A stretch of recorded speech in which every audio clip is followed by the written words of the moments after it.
Welcome to Power CEOs, the truth behind the business. I'm Jen Gaudet, your fearless host, entrepreneur, investor, and business strategist. Why are we here? Because iron sharpens iron. And when we bring successful entrepreneurs, industry leaders, and executives here and discuss what's working in business, and maybe even some of what's not, we're all able to learn and grow. As a result, our businesses grow.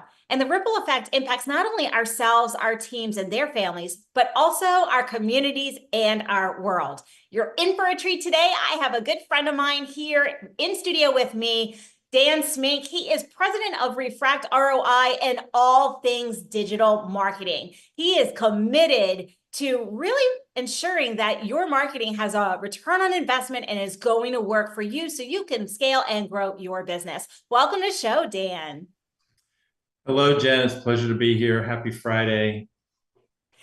So we're going to talk all things how to make marketing drive revenue, because there's a lot of misconceptions out there. There's a lot of people who have tried certain things and not really seen where that hits the bottom line. And that is kind of how you define marketing in general. If it's not going to make a return on investment, then why are we doing it? So talk to me a little bit about utilizing marketing as a strategic function. Yeah. Well, there's a reason why ROI is in our name, is because we really focus on doing that for our customers. So we actually like to figure out beforehand if there even is an opportunity for our clients to drive an ROI, and what level of return on investment should they be able to get before we'd ever engage them.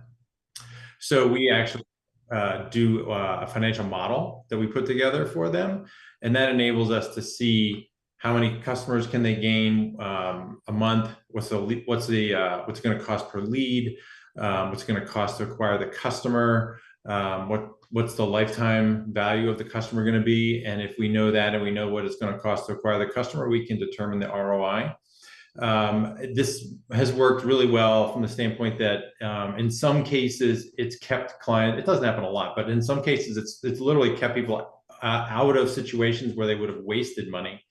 And I've had other people who literally changed their business model because the opportunity that was in front of them turned out to be 10 times what they thought it could have been. And so, I always tell people it's much better to know what you're going into, than to just sort of leap out into nothing and, have no idea what you're getting into. So. And, when we think about ROI and that ROI focused approach where we're looking at really what's going to happen here and maybe potentially change our model, there's some metrics that we're accustomed to looking at, and some metrics are better than others. So can you kind of explain how some metrics, such as, I'm a big fan of customer acquisition cost, lifetime value and profitability, as opposed to cost per click or some of these others that other people are kind of looking at? Because if we're going to advertise, if we're going to spend our dollars, we need to understand, what does it cost to actually get a consumer, not just garbage leads, for example. So can you kind of shed some light onto what are the different metrics and how do we shift towards some of these more important metrics to business? So cost per click to me is actually an important one, but we call them vanity metrics, which are ones that are more about number of impressions, number of visits. There's a variety of things that just are related generally to activity and not really related to results. And activity doesn't necessarily translate into results. I would rather have, one conversion that is a tremendous conversion than have a bunch of people come up, and show up on the website, but not turn into anything. So, what we really try and figure out is what are the things that are going to drive activity, that turns into conversions, that fit your ideal client profile. Because that's another part of it, is that we can give you a bunch of leads, but are they the right kind of leads? Do they give you customers that are going to be highly profitable, that you're going to keep for a long period of time? Or are they going to be people that are high maintenance, and are too cost conscious? And so you start out by figuring out or projecting what you think you can do. Then you actually engage in the campaign, and then you refine it over time to ideally give you the most profitable customers that you can get through our channel. And so let's kind of back up. I know metrics are something that we talk about a lot. We talk about knowing your numbers and growing by your numbers, because if we don't know what's happening in our business, then we're kind of flying blind. And we talk about it in the financial standpoint with regards to human resource management and, pricing levers, et cetera, what our offers are. But talk to us a little bit about marketing and intellectual capital and how that plays into that equation. Yeah, so I make the argument that you compete on two vectors in business. One is intellectual capital and the other is human capital. And human capital is really driven by human resources. I mean, you talk about Google wanting to corner the market on human capital. They want to get as many brains inside of their office as possible. So that's looking at it from a human capital standpoint. From an intellectual capital standpoint, it's what are the ideas that are going to differentiate you and your product or service from your competition and that you can do sustainably, right? And that's really a marketing function, to go out, talk to the market, see what it's looking for, and then you figure out what the kind of solution is. And it's either a technology or it's an idea, it's a proprietary methodology that that you have that your competition doesn't have, and that ideally you can sustain and evolve so that you stay ahead of your competition. So it's really, so in that sense, it's not something that a lot of people think of, but I would argue that marketing and HR are probably two of your most strategic functions that you have in your business. Not to say that the other ones aren't important. Obviously, you need them to run, but you want to get as many smart people in the room and you want to have much better ideas than the other guy does for you to compete sustainably. And honestly, part of that, you're describing almost a feedback loop so that you understand what's our next product offering. What are we going to develop that the market is actually dictating that they want?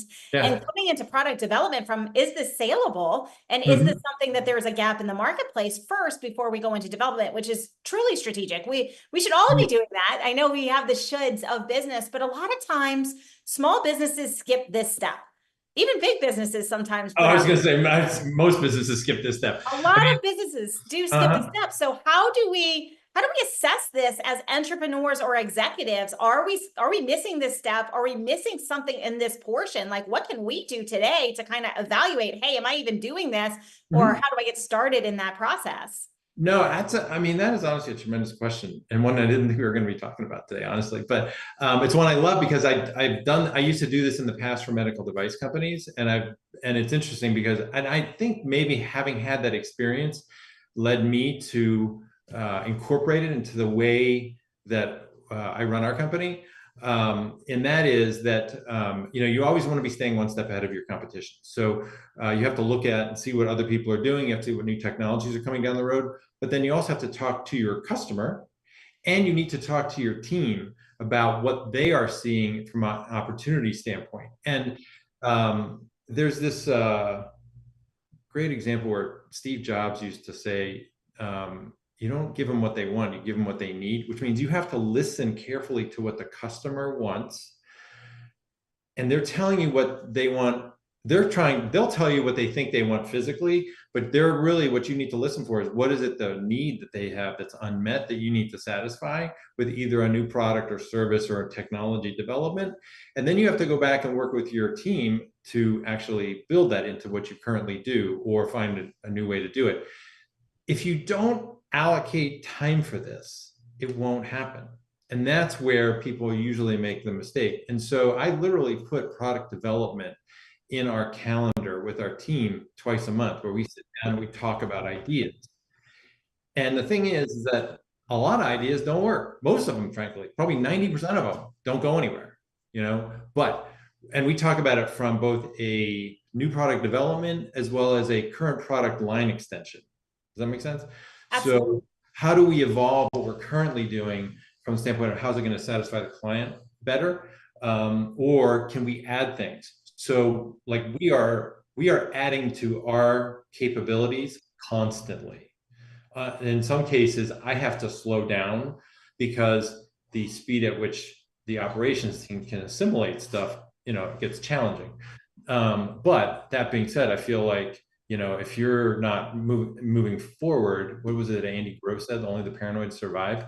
If you're not constantly kind of moving forward, I always worry that I'm going to be, losing to my competition. So I'm always trying to look for those new ideas. And then I wait until the groan factor gets too loud, and that's when I start to slow down. But I feel like you have to constantly be pushing that so that you stay ahead of your competition. Yeah, and so what I'm really hearing is we've traditionally, most business owners, most executives separate the marketing function from product development, but really it's an integrative feedback loop that even once we have clients in, it's a different kind of marketing that we're doing, a different kind of sales process that we're doing with our existing clientele, as opposed to that, hey, look at me, I've got your problem, your solution, and that education-based marketing. We are going to dive deeper into how do we capture those people who don't know they need to buy it, or maybe they know they need to buy that aren't sure that we are the solution for them. Right. After the commercial break. Okay. But this has been super fantastic. If you are listening, some of the things that we talked about, I just want to make sure that it's highlighted because it's so incredibly important. Marketing is a strategic function. It is very key, and we want to be understanding our market and solving problems and pain points for our existing clients as well as the marketplace, and using that toward our product development. You cannot skip this step if you want to continue to grow, especially in the age of rapid evolution. We will be right back after these messages.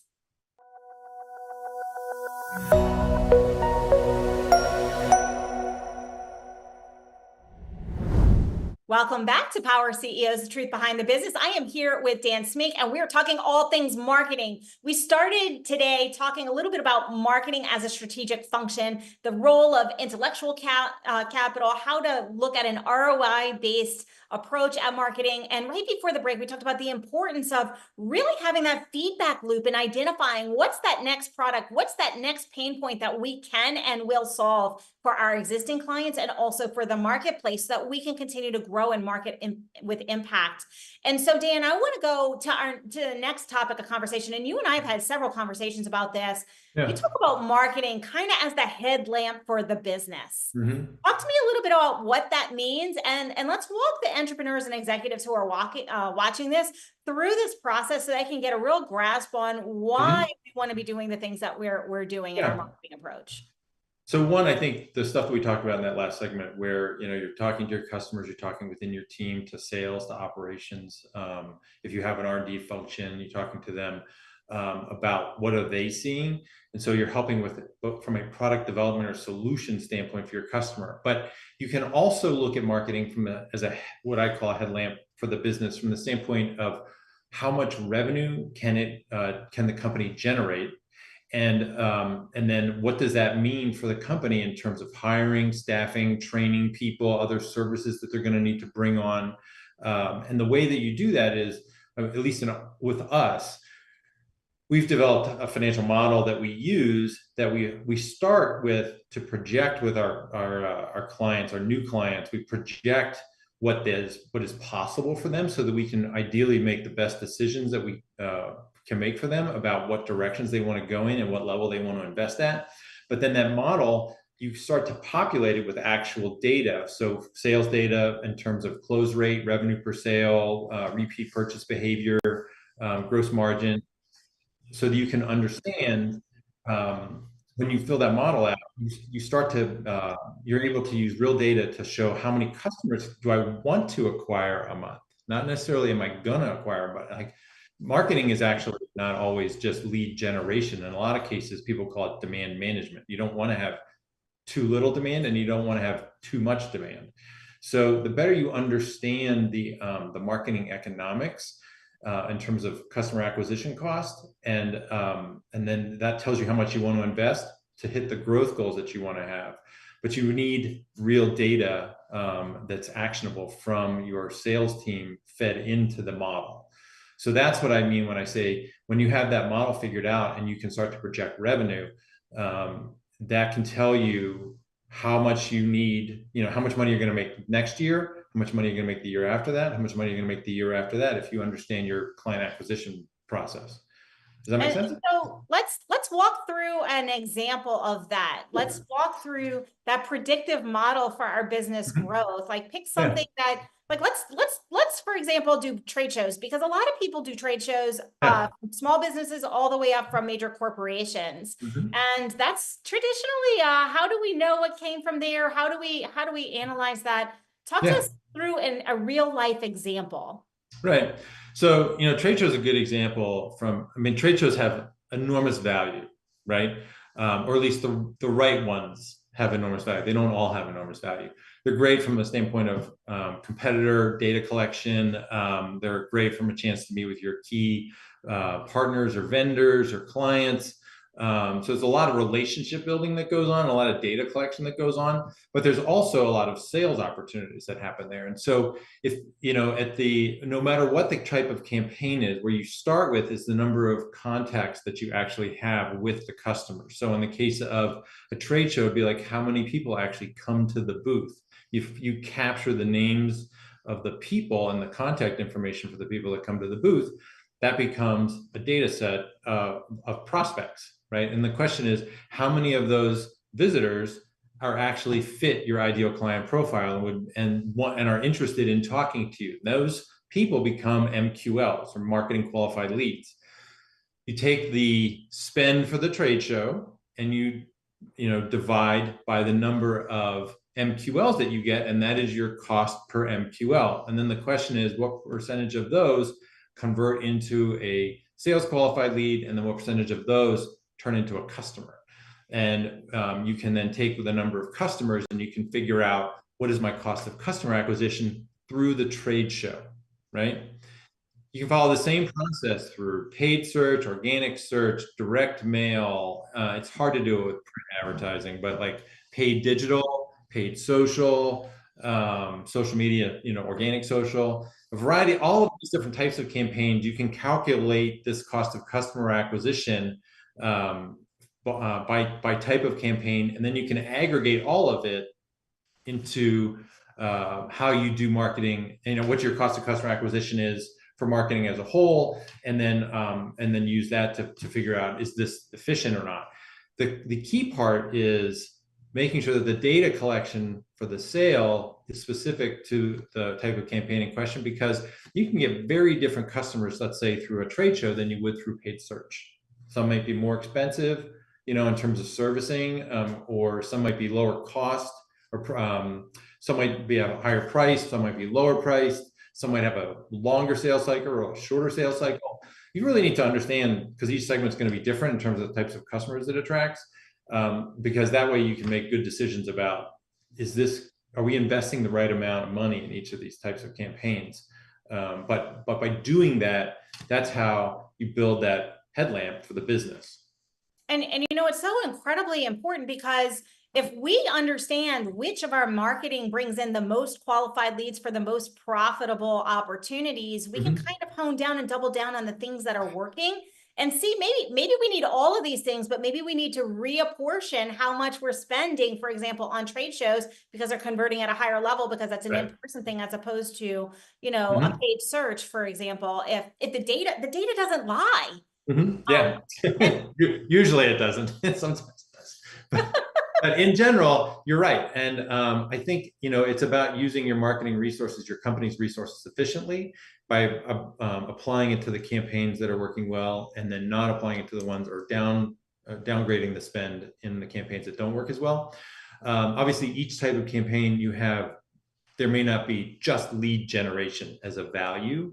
So you have to consider each campaign, so like, for example, a paid digital campaign is going to drive awareness much better than other types of campaigns. So it may not have the same level of return on investment that some of the other campaigns have.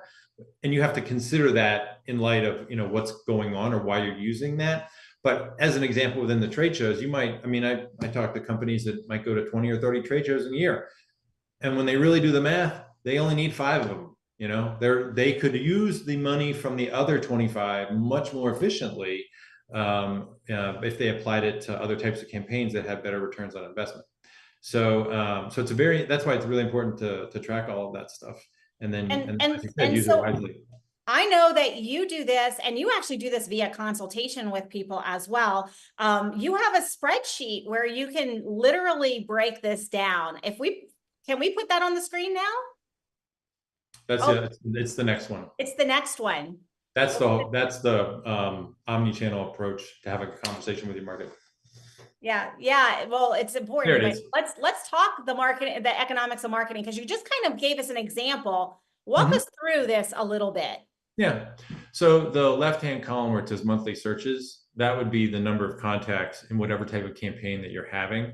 So like if it was trade shows, that would be the number of visitors for the trade show. And then in here, we're looking at the average cost per click from a paid campaign standpoint. And we then know that there's a certain rate at which those searchers will actually click on the ads. So if there's 4,660 searches in that top left-hand corner, and they of those 3% of them click on the ad of our client, and the average cost per click for the searchers there is $7.23, then we know there's going to be 140 clicks, because 3% of 4,660 is 140, and 140 times $7.23 is $1,010, right? And so there's your budget. This is the budget projection for the month in the case of that part of the paid search campaign. And then you say, of those 140 clicks, what percentage of them turn into a lead? And these are industry averages, by the way. Some companies will see much higher performance than this. I mean, good paid search firms will far exceed this. But 3% of 140 is roughly 4. So 4 divided into 1,010 is about 241. So it's round. The 4 is rounded. So if somebody's actually doing the math at home, they're going to know it's 241 is not exactly what it is. That's because the number 4 is actually rounded. But anyway, that's your cost per lead. And then you apply to that, you apply the client's or the company's sales experience, which is close rate, revenue per sale, gross margin, and repeat purchase behavior to calculate cost of customer acquisition, and then cash flow, and then lifetime value. And then you take the lifetime value and divide that by the cost of customer acquisition, and that's how you get that last column, which is the return on investment. But this is a model that we developed for paid search and organic search. We've since used it for all different types of campaigns, and we teach our clients how to use this for their marketing as a whole, to understand the level, how efficient is their investment in their marketing, with the intent of all of this to make marketing drive revenue. Yeah, it's so important. And like the most important thing is to understand what we're doing, how much it's costing us to get there. Because if we're spending $1,000 on marketing and selling a $1 product and we're not getting the leads to pay for that, it doesn't make sense. You should not be doing it.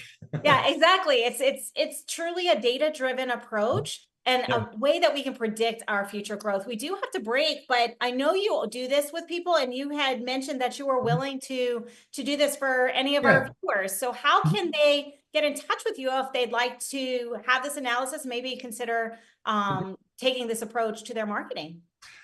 So they could go to our website, so refractroi.com. There's a button that they can click on to fill out a form and reach out to us. You can email me at dan.smink@refractroi.com. So that's easy as well.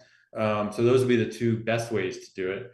But I would go to our website. There's a lot of resources on there for them to just educate themselves about the purchasing decision around marketing, and what are they trying to do in their own marketing.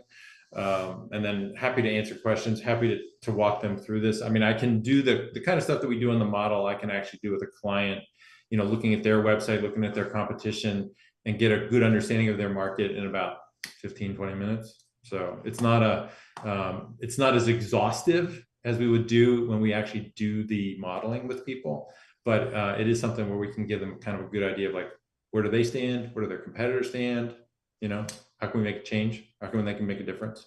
And that's fantastic. Thank you so much for walking us through that, for sharing your expertise. I appreciate you. We do have to go to break, but if you're watching this, reach out to Dan. Tell him you saw it here, that Jen said, go get this marketing assessment, because it will help you to drive growth and scale your business in a way that makes sense. So thank you so much, Dan. We will be right back after these messages.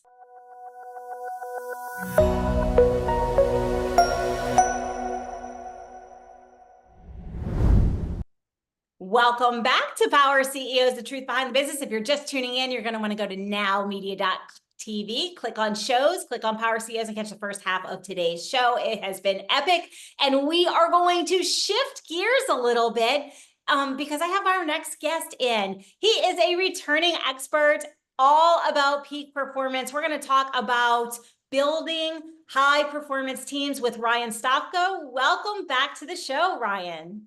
Thanks for having me back on, John.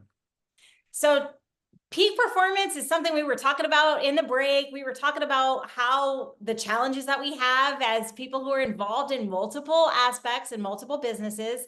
Talk to me about, how do we build that high performance team? Like, what are the qualities that you're looking for so that you can build that team so that you can grow and move forward? Well, first and foremost, I think whenever you're building a team, the first thing you have to identify is what mission is that team going to be working towards. Because once you have that mission down pat, the next step would be then figuring out what players and what different dynamics you want to have on that team. So you always got to have somebody running point. You always got to have somebody that's kind of sitting in the background a little bit and picking up the slack when things fall apart. And there's many different elements depending upon what your mission is. If there's one word in particular that when I hear peak performing teams, it's resilience. A true peak performing team understands that when you're sitting in the strategy room and you're developing that mission and that plan of action, everything seems pretty linear. But usually there's going to be some set of failure or some sort of obstacles or something that breaks down. It's how well does that team bounce back and communicate and understand each other to make sure that mission actually comes to fruition. And part of that, because hello, everybody that's watching, that's an entrepreneur and executive feels this. There's always a fire. Nothing ever goes according to plan. There's always some pivot, something we have to adjust to, some client complaint. There's always something. So talk to me about the role of accountability, because when we have a high performance team, if we don't know which parts of operations we're specifically accountable and responsible for, when stuff happens, it's easy for people to do this, right?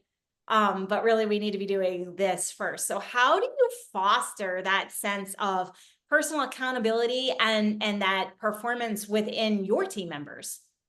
Being accountable is very important. If being accountable to me it starts with trustworthiness. If you're somebody who's genuine, you're trustworthy, you're going to sit there and you're going to identify when you mess up as an individual. You're going to apologize to your teammates, in a way that's not overwhelming, but you're going to do whatever you need to possibly do to sit there and understand what occurred and then fix that issue. So if you're pointing the fingers at other people, it's very easy to do that, if we're on the sporting field or if we're in the corporate boardroom. But if you're not looking inward and trying to figure out how you can go above and beyond to make sure that same mistake doesn't happen in the future, I think you're kind of missing the point a little bit. Yeah, I always laugh because when people do that, I'm like, look at all these other guys pointing right back at you. Like, my first thing as a leader and as an entrepreneur is always, what could I have done differently? What did I bring to this? And what was my role that I played? And it's so incredibly important that we lead from the front, because when we have a high performance team and they see us doing that from the front, we're kind of like the quarterback of the team. Then everybody else goes, oh yeah, well, this was my part. Well, this was, and it's sort of like feeds on itself because we're leading from the front. And I'm going to ask you from a different standpoint, because peak performance is your business. This is a big part of what you do and what you're bringing. So talk to me about how you incorporate what you're doing for your clients in with your high performing team. Like, what are some of the key things that you're leading from the front on to keep your team high performing as humans within this business structure? Absolutely. So you have to look at each individual and acknowledge the strengths and the weaknesses of each individual that makes up that team when you're composing that team. That's why it's so important to actually, sit there and strategize a little bit in terms of what elements you need early on in order to have that system, gelling and working in cohesion with each other. That being said, that once you understand that there's certain weaknesses or certain shortcomings, you need to have a contingency plan or something that is in action to sit there and help people when they're not following through with whatever role that they have in that team. And then the peak performing element, truthfully on my side, is always how do you keep the confidence up for every individual that makes a team. So, if you're sitting there and you're harping on, your shortcomings or the stresses or the hurdles or the obstacles, that you're not actually going to be able to move around those obstacles and function like that peak performing team. When speaking like a pilot, a pilot never looks at a mountain and says, oh, we have to avoid that mountain. What they do is they say, oh, okay, there's open airspace. We're going to follow that open airspace. And, that's the kind of thought process you need to have when you're a team that's working towards a mission. So let's dive into that a little bit, because confidence is something, it has literally been coming up in every conversation for like the last 2 weeks. It must be the stars aligning. This is a perfect, timely conversation. But when we are in overwhelm as humans, a lot of times, or we feel like we're spinning all the plates and we're worried about one of them falling or whatnot, our confidence takes a bit of a hit sometimes. Talk to me about that aspect, because high performers are accustomed to high performing. What happens when we have this high performing team? We've had the strategy, we are taking personal accountability, but we are in a point, like there's an inflection point, and we feel like we're overwhelmed. We have more than what we can handle. We've bitten off more than we can chew, if you will. How do you foster confidence in that instance with your team? As a pitcher, I was somebody that, that's how I think about it. When I'm out there on the mound, I wanted to have dominance. I wanted to have control of every single pitch. But you're right. Every once in a while, you give up that home run or you give up that extra base hit off the wall. So how do you bounce back for the next hitter and, bring your best stuff for that next hitter? So for me, having a short-term memory lapses actually works in my benefit, when I'm out there on the mound. But that said, that's a skill you kind of have to train because, in order to be cognitively fit, you don't want to have short-term memory lapses when you're peak performing. You only when you have the bad things that come up, and you want to focus on that positive. And so can you talk to me about a challenge you faced with your team dynamics, maybe where they've had something and they've needed this little short-term memory lapse and it didn't occur and they went into a loop, or tell me about a situation where you had an issue and you were able to resolve it as a team. It actually just came up this past week for me. So switching gears a little bit from the peak performance small business mindset, I was in a 5-person team, and we were working on an oil and gas deal. And one of our teammates was relatively new. She was in the field for about 6 months. And when we first met her, there were certain terminology and certain language that this individual needed to truly master before she was able to, assist us with closing a sale. And for about a week and a half there, she was doing great. She was, working with all of us, making sure that we all gelled and had the language down pat. We were all working towards the same end goal. But then she backtracked. She completely regressed. And the reason she regressed was because there was a little obstacle in closing our deal. So one of the things that we had to do is we had to figure out as a team, what's the best course of action moving forward? Because when you're in certain industries, your reputation is everything. So it's very important to sit there and when something falls apart and doesn't necessarily come to fruition the way that you originally planned it, that from that beginning stage going forward, you have different contingency plans in place and you prioritize communication during those time periods. And I'm going to ask one more question before we go to break, because we're getting close to that time. But when we're in the moment and we have that like adrenaline spike, that, oh no, I did this, I made that mistake, and it sets our physiology off, right? And so we become reactive. Maybe we don't mean to be reactive in a team situation, but we can, and we have a tendency to do that as human beings. What is a strategy that we as leaders or that we can instill in our leadership teams to press pause, to kind of down regulate a little bit so that we can go towards the solution focus instead of that reactionary emotive hit that sometimes we fall into? That's where pranayama, or control of breath, really comes in handy. I think anyone that's actually emotionally driven and that is working towards, an end goal, they can definitely appreciate having people who are fired up and who have emotion on their team, because, that brings energy and that usually pushes the group forward. But similarly, when something doesn't go right, the last thing you want is, one of your players, hounding you down on your back and, not stopping, so at that point, that's where you have to have a plan in place to, be able to breathe, take a deep breath. Sometimes if you have to, walk in a different direction, or, actually have a quiet space, if you're in a corporate setting, that you go into for 10, 15 minutes to, just kind of decompress and get back to your your baseline bearings. That's very important.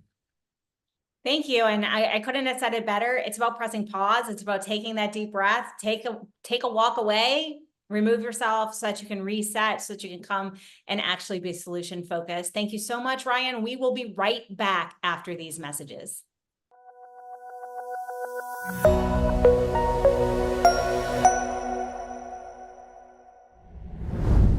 Welcome back to Power CEOs, the truth behind the business. I'm here talking with Ryan Stoffko. And before the break, we were talking about how do we build that high performance team? What do we need to look for? How do we have that resilience? We build that resilience in so that we can navigate all the challenges that we may face and so much more. So I'm going to ask you and dive right back in, Ryan, to what was the biggest challenge that you have faced in your business?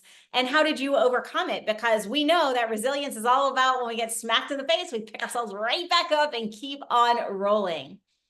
Well, I would say the biggest challenge that I ever faced was with my small business, OPP NeuroSpa. So OPP NeuroSpa, just to give you a little background on how that came to exist, I was in medical school. I had a really privileged opportunity to go learn a really cool neuroimaging technique called QEEG brain mapping. And then from there, that's all about non-invasive performance. So when I left medical school, I had to differentiate, how do I stick out from the pack? And what was unique was these particular tools. They're tools that are utilized by the medical profession. They're utilized by the psychology counseling profession. And depending upon which profession you're focused on of those two, there's certain limitations that are applied to both fields. So that's where human biology really took root, because at that moment in time, I didn't want to function like a medical doctor because I didn't stay through the medical education program to get the MD at the end of my name. And in medicine, the first thing is diagnosing before coming up with a therapeutic course of action. At the same time, I didn't want to do psychology because psychology, and this is a little controversial opinion, I'm a biologist, so I prioritize tangible, physical evidence, not really thoughts and opinions and emotions which make up that psyche, which there's no physical evidence of in peer-reviewed literature, but it's a discipline one of itself. So for me, my biggest obstacle was truthfully getting the field of human biology out into the world so that people could identify, hey, this is somebody that actually has merit, has value, has, a deep message. And then not only has that value, but he uses evidence-based approaches and a data-centric approach to assist the individual clients that come to me. So that was my biggest obstacle. And one of the ways that I overcame that obstacle was I took on a tutor who's been in the field for almost 30, 40 years. And he understood both disciplines, the medical and the psychological. And he was a peak performer himself because he was a Swiss Air pilot and worked for the Swiss federal government at one point, looking at causative factors of human behavior. So long story short, the way that I overcame that obstacle is I found somebody who had experience. I listened, I learned, and that's how I got around that. And having a mentor, having a coach, a mentor, someone who's already walked the road. We've talked about this a lot on this show, actually. It's so vitally important because what it does is it saves us time to success. It saves us money that we're not wasting trying to figure it out by making mistakes. It really cuts the path to success almost in half a lot of times because we don't have to reinvent the wheel. We're learning from someone else's mistakes, and so we don't make them ourselves. So we save ourselves time and money in doing it. So I think that's very, very astute of you to have gone and found that mentor, that coach, that person who's already been there and walked the path to sort of do that for you. So before we go into the next question, I wanted to ask, like, how did you choose that mentor? Like, what was that thought process? Because so many times people ask, how do I find the right mentor? How do I know it's the right mentor for me, or the right coach for me, or the right support? Like, what was your process there? To be honest, in this scenario, it was a very unique scenario. I was in medical school. I was somebody who was a leader at my medical school. So to actually sit there and decide to withdraw from medical school, that was the huge element. And when I was in that position, one of my professors that took me to Washington, D.C. so that I can work in that DARPA DoD funded laboratory. He had a friend of his, which, ended up being my mentor, that he said, if you really are serious about this course of action, I'll put you in contact with him and then you guys can go from there. So I essentially had to figure out what was more important to me. Did I want to have those fancy letters at the end of my name, which, don't get me wrong, I respect the noble profession of medicine. I think it's, an incredible field. Or did I want to go into a field where I basically always had to defend my existence, in the sense that, I had to logically, provide answers on an individualized basis, depending upon what client was at the table. So I chose the second, and the reason I did that was because I enjoy actually helping people, and sometimes you have to get to those beliefs and actually understand what other people believe before you can make that next step going forward. Thank you for that. It's really interesting how we choose who we go to and how we find them. And it's always nice. And what you just shared, that's relationship capital. It was someone you were already engaged with in your medical program and they introduced you. And so many times we underestimate what we have, what we're 1 degree away from. And so, like, leaning on that relational capital in order to make the decisions we need to make for our big life, our big business decisions, is so incredibly important. So thank you for sharing. And so before the break, you talked a little bit about contingency planning. We talked about peak performing. And right now, there's a lot of contingency planning in almost every industry. We have threats in every industry. We have the threat of technology taking away our jobs through artificial intelligence. We have the threat of global instability from potential war to economic instability and so much more in between. We're in the middle of an election cycle. Like, there's just a lot of things to contingency plan around. How do you prepare your business to handle these unforeseen or maybe possibilities that may be coming around the corner? I think the best way to answer this question is kind of to go into the oil and gas team that I'm currently on. So within our little network, we have a subject matter expert, which the subject matter expert has been in the field for decades. So we were just talking about the importance of having a mentor who not only has experience, but they've walked the tightrope, so to speak, and they've learned, from direct experience. So the subject matter expert, they're the anchor, at least in this particular community. And then we have a Leo Messi or a Cristiano Ronaldo. We have one person on our team who's very high energy, who's kind of like a catalytic converter, in the sense that, when things are going smoothly, this individual runs around and make sure that everybody on our team is in uplifted spirits. Similarly, when things break down, that person kicks into gear and they actually go into overdrive. Now, it's not always good to rely on that one individual in your team to, always have your back and do, that sort of work, but just knowing that you have a trusted teammate that will pick up your slack, that's something that's huge. So in that sense, contingency planning is pretty easy, because when we built our team, we figured out what are the strengths and weaknesses of every individual on that team, and there really wasn't any major gap with that team in particular, that we really had to worry about. It was more so just figuring out how to communicate, how to maintain the degree of communication that we had, and then actually voice our concerns whenever those concerns came up, because everybody, in life wants to be prideful. But at the same time, when things break down, you have to be able to ask your teammates and communicate what you're experiencing. So the contingency planning in that particular team, it all started in the beginning, and we've moved very steadily and maintained our existence throughout the journey. I think that recognizing your own strengths and weakness and recognizing where the gaps is an essential part. And it's something that a lot of leaders miss. There's always, and you don't know the gap is there until the stress hits. It's always the stress test. So stress testing your team before contingency planning is necessary is a really good way to fill those gaps. So finally, what is the biggest lesson you've learned from a setback, a failure, from throughout your career, throughout everything you're doing? Like, what's the biggest lesson that you've learned?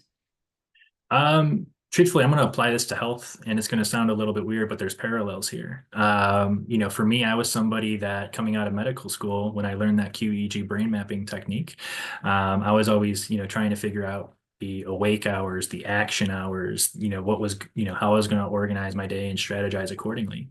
But truthfully, now I prioritize downtime. If you're not repairing or recharging or getting back to baseline on a regular basis and doing so in a way that actually efficiently allows you as a unit or as an individual or as a team unit to actually go ahead and recharge, you're not going to be as beneficial when the action starts. So putting more emphasis on that downtime and the recharge time is definitely the biggest lesson that I've learned. So sleep is most important.